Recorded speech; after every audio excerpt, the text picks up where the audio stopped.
One, two, three, go! If you are the owner of the DJI Inspire 1 or the Phantom that has the same remote control as I do, it's the Inspire 1.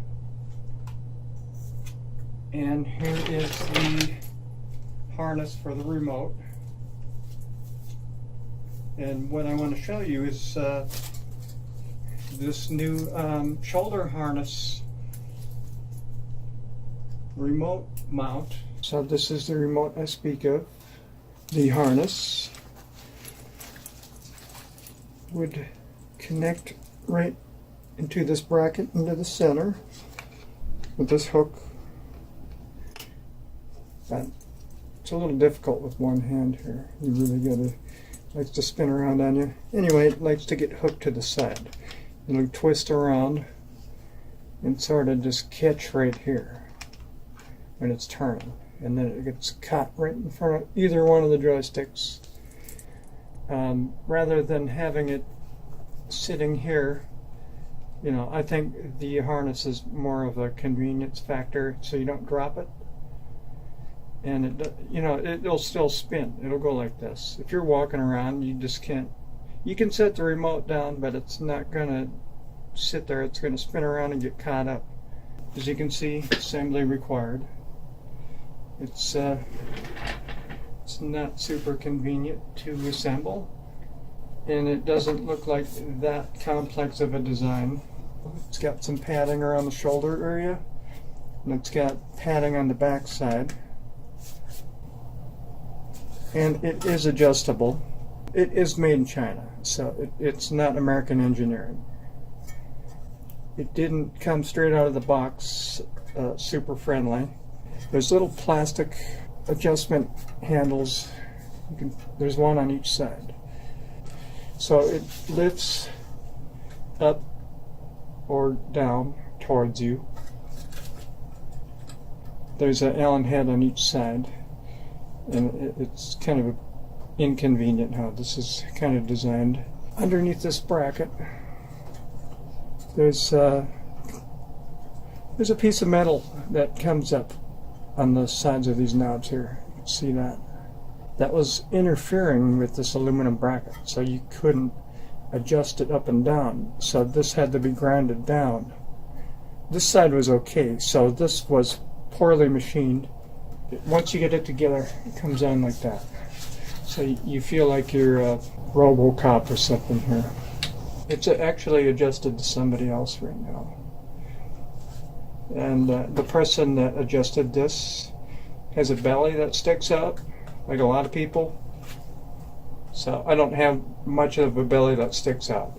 So it kind of comes down here. Even though I'm taller than that person, it doesn't really accommodate a belly right here. So it should have more of a curve.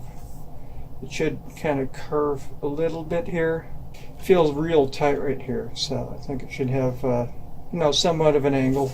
Anyway, other than the poor machining underneath here, this is kind of a part that really kind of confused me. Was there's a little holster deal. This right here, where underneath the Phantom in the Inspire 1 controller, it snaps in place, but it just doesn't work that smoothly. It just doesn't snap in. See, it does now, but that was after some adjustment, and I still don't really trust how it just snaps in, because it just doesn't snap in. So there's two nuts where that bar on the front of the controller come in, and inside of these, on the inside here, you loosen this nut or both of the nuts, and it's really hard to get even a Allen wrench head in there, but there's a little Allen wrench screw inside of that nut, and when you tighten that, it pushes this out so you can get the controller bar in there tighter. But if you get it in there too tight, you can't get the controller to stay. But if it's too loose, it might fall out, and that's the problem I've had, is that it will just fall out.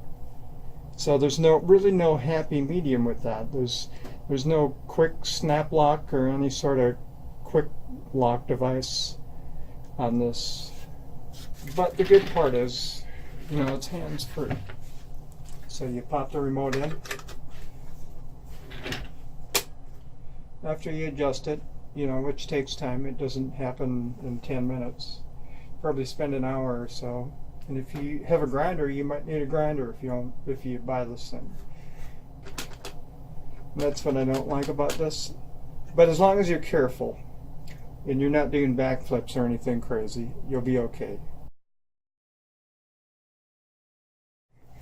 I can stand up, walk around, can't do backflips though. And it makes it a lot easier, especially when you have to carry the drone through heavy areas, and it's just so much easier to carry. Your tablet in there. You know, it's kind of like one of those baby carriers, but it's a lot lighter. And you can just kind of rest your hands here, and it helps you it just coordinates things a lot easier. So you got something to rest your hands on. Like I said, it requires some effort, some sort of little bit of engineering,